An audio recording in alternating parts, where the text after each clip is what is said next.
Bonsoir à tout un chacun. Merci encore une fois de plus d'avoir accepté dans cette invitation et être présent pour cette rencontre virtuelle qui nous réunit dans le cadre de notre programme citoyen.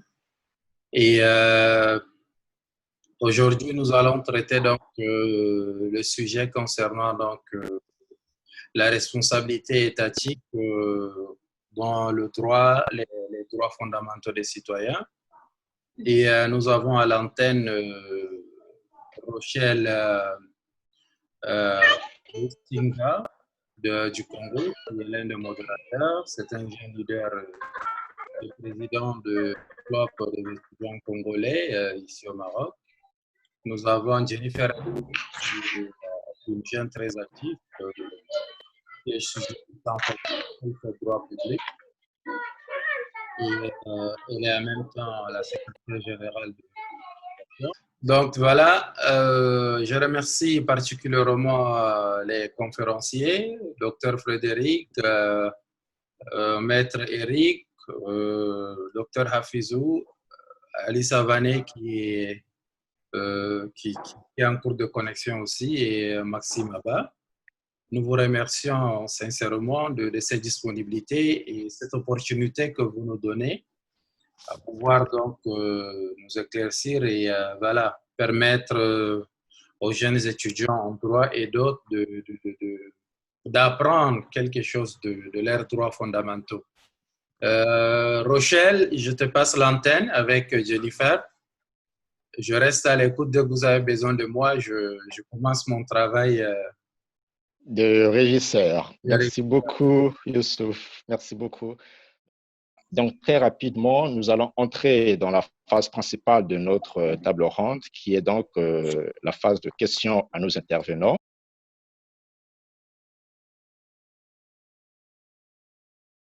Voyez-vous? Donc, aujourd'hui, on constate très souvent d'ailleurs un déséquilibre lorsque un citoyen, un simple citoyen ou un simple administré est impliqué dans un litige devant la justice avec un commis de l'État, un fonctionnaire de l'État. Voyez-vous, il y a très souvent ce déséquilibre. Donc, la question qui se pose est de savoir comment garantir efficacement la sécurité judiciaire des droits fondamentaux des citoyens dans ce cas d'espèce. Monsieur Hafizou, dites-nous s'il vous plaît.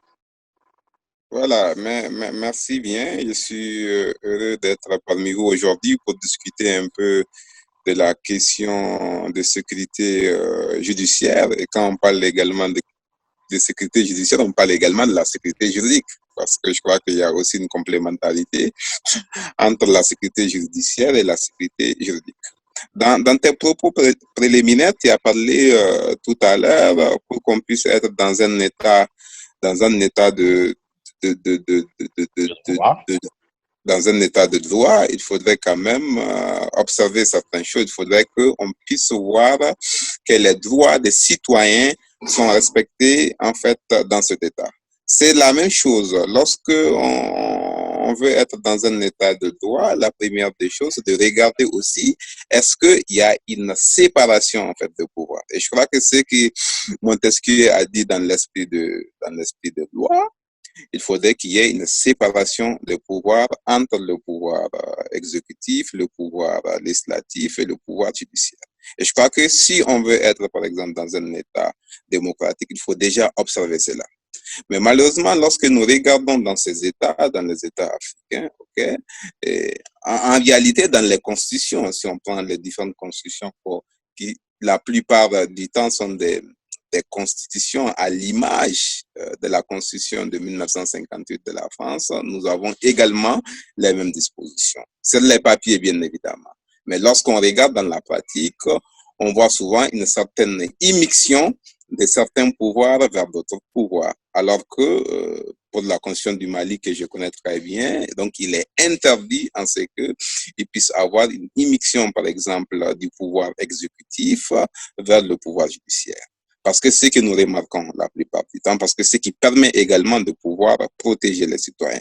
Mais malheureusement, ces pouvoirs-là, comme a demandé Montesquieu, ne stoppe pas les autres pouvoirs. Aujourd'hui, dans nos États, je vais vous donner tout à l'heure l'exemple du cas spécifique du Mali, parce qu'aujourd'hui, nous sommes également dans une crise, et je crois que c'est ce qui est aussi à l'image de certains pays, c'est que le pouvoir exécutif se prend aujourd'hui la part belle des pouvoirs. Donc, le pouvoir judiciaire est comme à la merci du pouvoir exécutif, comme également le pouvoir législatif, qui aussi est tout simplement une chambre de résonance du pouvoir exécutif. Donc, aujourd'hui, les autres pouvoirs se trouvent un peu embrigadés par le pouvoir exécutif, qui, la plupart du temps, regroupe les politiques.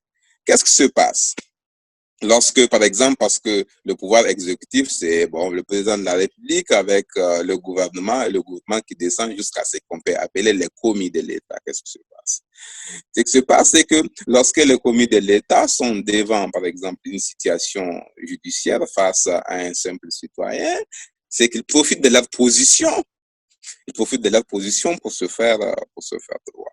Alors que on sait que rendre justice est un pouvoir régalien de l'État. Donc, l'État, en fait, rend justice au nom du peuple. Mais l'État, les représentants de l'État aujourd'hui profitent de cette position pour se rendre justice au détriment, en fait, des simples citoyens. Donc, du coup, le citoyen lambda n'est pas sécurisé par les judiciaires. Donc, si on veut vraiment protéger aujourd'hui les populations, il faudrait qu'ils puissent avoir des institutions judiciaires fortes et qu'ils ne puissent pas avoir une immixtion. Je vous donne l'exemple palpable du Mali, où aujourd'hui, bien sûr, la séparation du pouvoir se trouve confortablement au niveau de la Constitution du 25 février 1992 du Mali, mais aujourd'hui, nous savons que le pouvoir judiciaire est à la merci du pouvoir exécutif. Qu'est-ce qui se passe? Lorsque vous allez regarder, nous avons un cas pratique aujourd'hui où, je sais que vous suivez un peu l'actualité malienne, où il y a un groupe de personnes, les populations qui demandent aujourd'hui la démission du président de la République. Pourquoi on demande la démission du président de la République? Parce que tout simplement, il y a eu des élections législatives au niveau du Mali où certains députés ont été élus, mais avec un troisième tour, la Cour constitutionnelle du Mali ensuite a repêché certains députés, par exemple, qui sont proches du pouvoir, et certains députés ont vu tout simplement leur ciblage.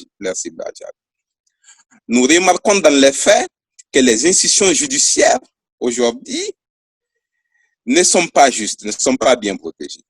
Prenons le cas de la Cour constitutionnelle du Mali, qui fait un problème au niveau du Mali, c'est que vous savez déjà que le président de la République, en tant que pouvoir exécutif, la première institution, il est le président du Conseil supérieur de la magistrature. Et c'est lui qui élit 3 conseillers de la Cour constitutionnelle. Et les 3 autres conseillers, parce que nous avons 9, sont aussi élus par l'Assemblée nationale et 3 autres parmi les pairs. Donc, du coup, aujourd'hui, ils ont la part belle. Et en matière électorale, c'est que c'est la Cour constitutionnelle qui a le dernier mot. Donc, il n'y a pas de recours après la Cour constitutionnelle. Donc, si nous n'avons pas des institutions judiciaires fortes qui protègent les citoyens, qui ne sont pas à la merci des représentants de l'État, on ne peut pas bien protéger les citoyens. Donc, il faut savoir que la justice est un pouvoir régalien de l'État, mais l'État doit mettre les moyens pour que tous les citoyens puissent avoir les mêmes droits et les mêmes devoirs. Il ne s'agit pas de donner des privilèges tout simplement aux commis de l'État, mais comme il l'a dit mon collègue Foucault, c'est que l'État a une obligation de garantir également le respect de ce droit. Et c'est à tous les niveaux, que ce soit au niveau de l'éducation, que ce soit au niveau de la justice, et surtout la justice aujourd'hui qui est l'épine au niveau de notre différentes démocraties au niveau du Sahel. Donc, pour trouver aujourd'hui une garantie à la protection des droits humains, on doit avoir des institutions judiciaires fortes, on doit avoir des juges intègres qui, aujourd'hui, font une justice qui ne sera pas décrié. Parce que les questions de justice aujourd'hui, c'est que nous amènent également les problèmes d'instabilité que nous avons aujourd'hui dans nos sociétés au niveau des pays surtout sahéliens. Et je crois que la dernière fois, j'avais parlé de l'armée malienne, de l'armée tchadienne, même de l'armée nigérienne, qui souvent font aujourd'hui des procès extrajudiciaires parce que tout simplement, dès le moment qu'on travaille pour l'État, on s'est dit qu'on est dessus de la loi, on est au-dessus de la justice, donc on fait. Donc, ces problèmes sont aujourd'hui